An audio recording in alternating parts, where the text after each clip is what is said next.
Ang Philippine National Police patuloy na inaalam kung sino ang recipient ng 200 million pesos na ransom money na naging doon sa nangyaring Anson kidnapping case. Alamin natin yan sa ulat ni Bombo Bey Apinisa. Patuloy na kumakalap ng mga impormasyon at nagkakasa ng investigasyon ng Philippine National Police para alamin kung sino ang mga individual na nakatanggap ng 200 milyong halaga ng ransom money sa kidnapping case ng Filipino-Chinese businessman na si Anson Ke. Ayon kay Police Regional Office 3 Director at Philippine National Police Spokesperson Police Brigadier General Jean Fajardo, sinusundan na ng mga investigador ang money trail ng milyong-milyong halagang ito na namataang ipinadala sa iba't ibang klase ng mga transaksyon. Ani Fajardo, ito ang kasalukuyang direksyon ng kanilang investigasyon na patuloy na nilang inaalam hanggang sa ngayon.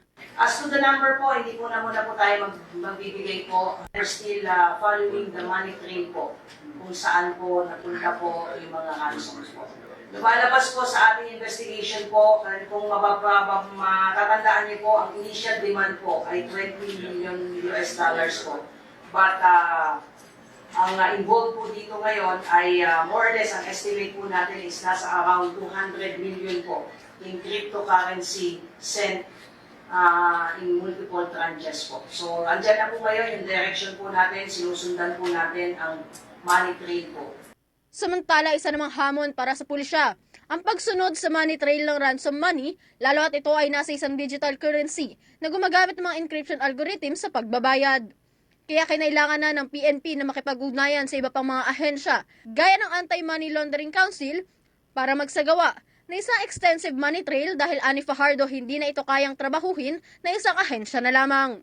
Layon din ng kanilang isasagawa extensive money trail na matukoy ang mga individual na maaaring sangkot sa pag-kidnap at pagpatay kay Ke at sa driver nito. So yun, isa po yan sa challenges natin para sundan po yung pinagdaanan po ng mga pera.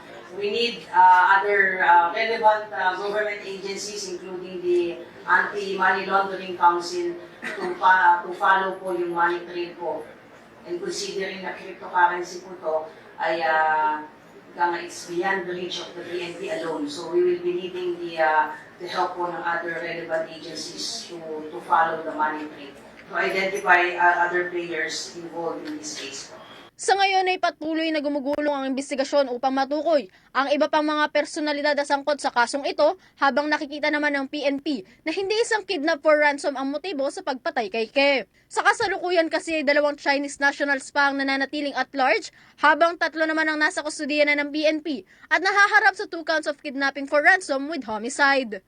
Samantala, nagpaabot naman ng pasasalamat ang mga pamilya ng mga biktima sa naging mga development sa insidente at tiniyak naman ng PNP na patuloy lamang ang kanilang ginagawang investigasyon para sa naturang kaso. Para sa Bombo Network News, Bombo Bea Peniza nag-uulat para sa #1 and most trusted radio network in the country, Bombo Radio Philippines. Basta Radio, Bombo!